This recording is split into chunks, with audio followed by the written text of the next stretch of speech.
साथियों नमस्कार, जय हिंद। साथियों आज हम अध्याय 9 की शुरुआत करने चल रहे हैं। अध्याय 9 का नाम है समुदाय शिक्षा के अभिकरण के रूप में, community as an agency of education. आज इस पर बात करेंगे।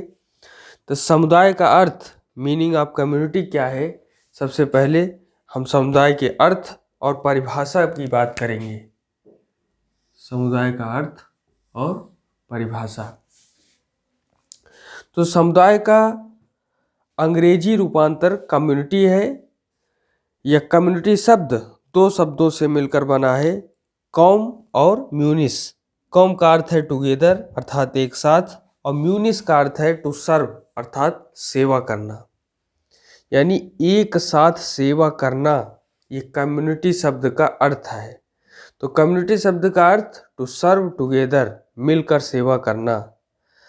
अगर हम अन्य शब्दों में कहें तो हम कह सकते हैं कि समुदाय व्यक्तियों का एक ऐसा समूह है जो मिलकर एक साथ रहते हैं और एक दूसरे की सेवा सहायता करते हुए अपने अधिकारों का उपयोग करते हैं।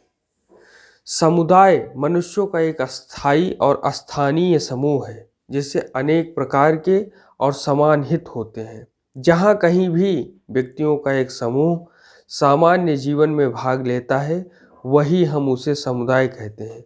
जहाँ कहीं भी व्यक्ति निवास करते हैं, वहीं वे कुछ सामान्य विशेषताओं को विकसित करते हैं। उनके ढंग, व्यवहार, परंपराएं, बोलने की विधि इत्यादि एक से हो जाते हैं। तो समुदाय यहाँ हम देखते हैं कि परिवार, धार्मिक संघ, जाति, उपजाति, पड़ोस, नगर एवं राष्ट्र समुदाय एक विभिन्न रूप हैं। आगे हम देख रहे हैं कि समुदाय की परिभाषा क्या है। Definition of community. गिन्सबर्ग महोदय एक बहुत ही महत्वपूर्ण परिभाषा बताते हैं। वे कहते हैं कि समुदाय सामान्य जीवन व्यतीत करने वाले सामाजिक प्राणियों का एक समूह समझा जाता है जिसमें सब प्रकार के असीमित, विविध और जटिल संबंध होते हैं जो सामान्य जीवन के फलस्वरूप होते हैं या जो उसका निर्माण करते हैं। By community is to be understood a group of social beings living a common life including all the infinity, variety and complexity of relation which result from common life or constitute it। MacIver भी कहते हैं कि जब कभी एक छोटे या बड़े समूह के सदस्य इस प्रकार रहते हैं कि वे इस अथवा उस विशिष्ट उद्देश्य में भाग नहीं लेते हैं, वरन जीवन की समस्त भौतिक दशाओं में भाग लेते हैं, तब हम ऐसे समूह को समुदाय कहते हैं। Whenever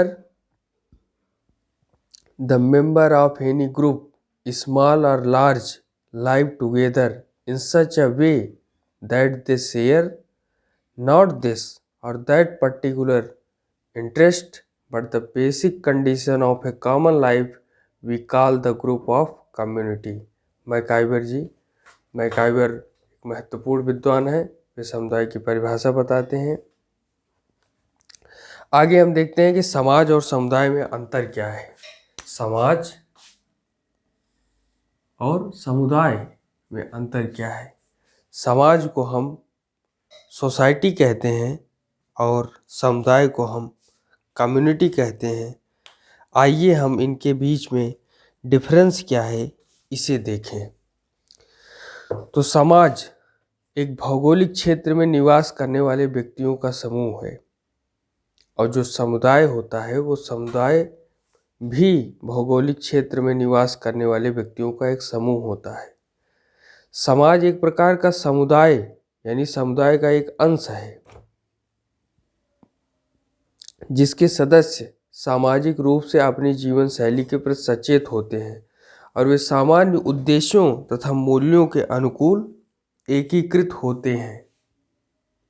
समुदाय में व्यक्ति, वयस्क तथा बच्चे सामाजिक एवं असामाजिक निश्चित भूभाग में निवास करते हैं जो एक जीवन शैली के अनुसार जीवन यापन करते हैं, परंतु वे सभी अपने संगठन या अभिप्राय के प्रति सचेत नहीं होते। समाज में बच्चे समाज के सदस्य तब तक नहीं कहे जाते जब तक वे समाज की जीवन शैली के प्रति सचेत नहीं हो जाते। इस प्रकार बच्चे समाज के संभावित सदस्य हैं, ना कि पूर्ण सदस्य। अतः बच्चों को असामाजिक समुदाय कहा जा सकता है, ना कि समाज विरोधी समुदाय। ये एक बात है, एक विचार है, एक बातें हैं, और समुदाय में बच्चे समुदाय के सदस्य होते हैं, ये बात है। अब हम देखते हैं कि बालक की शिक्षा में समुदाय का महत्व क्या है। बालक की शिक्षा में समुदाय अर्थात कम्युनिटी का क्या इम्पोर्टेंस है, इसे हम देखते हैं।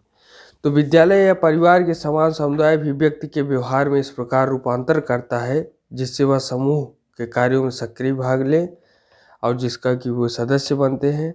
हम प्रायः सुनते हैं कि बालक वैसा ही बनता है जैसा कि समुदाय के बड़े लोग उसे बनाते हैं। ये बात बिल्कुल सत्य है कि समुदाय बालक की शिक्षा को प्रारंभ से ही प्रभावित करता है। बालक का विकास घर के संकुचित वातावरण में नहीं बल्कि समुदाय के विस्तृत वातावरण में ही होता है। तो ये सारी बातें हैं। विलियम ईगर कहते हैं कि क्योंकि मनुष्य स्वभाव से सामाजिक प्राणी है, इसलिए उसने वर्षों के अनुभव से सीख लिया है कि व्यक्तिगत और सामूहिक क्रियाओं का विकास समुदाय द्वारा ही सर्वोत्तम रूप से किया जा सकता है। अब हम आगे देखते हैं बालक पर समुदाय के शैक्षिक प्रभाव क्या हैं। बालक पर समुदाय के शैक्षिक प्रभाव। Education influence of community on child. बच्चे के ऊपर सामाजिक प्रभाव सबसे ज़्यादा पड़ता है, सोशल इन्फ्लुएंस। तो बालक पर समुदाय का सीधा सामाजिक प्रभाव पड़ता है। समुदाय ही उसकी सभ्यता और सामाजिक प्रगति का मुख्य आधार है।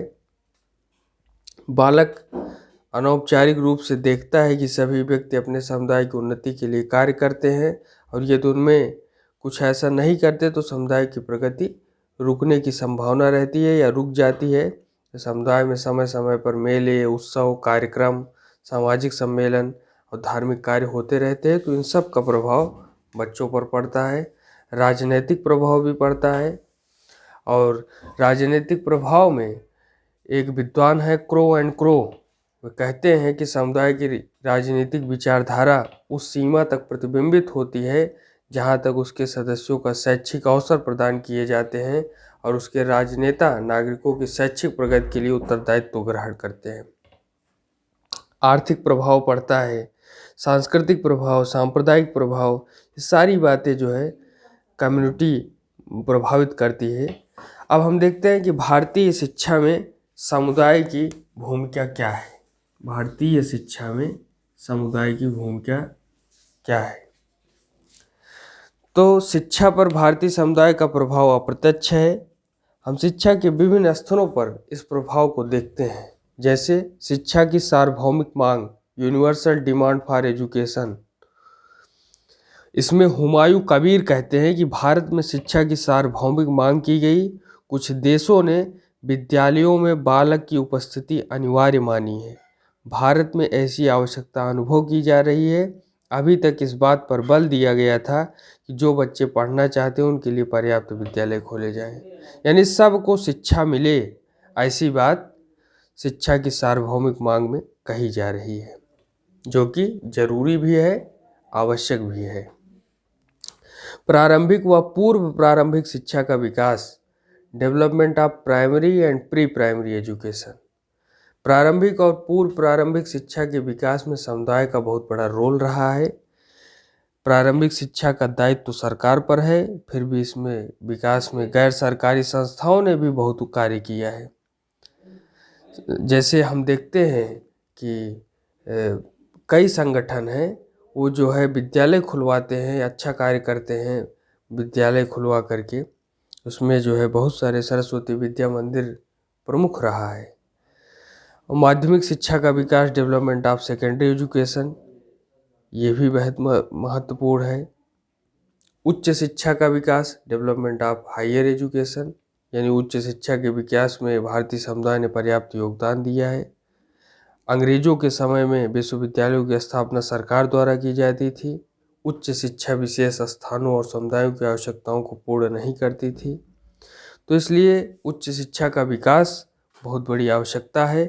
आगे हम अध्याय 10 राज्य शिक्षा के उपकरण रूप में state as an agency of education, राज्य कैसे रोल प्ले करता है, इसके बारे में बात करेंगे। आज इतना ही, धन्यवाद।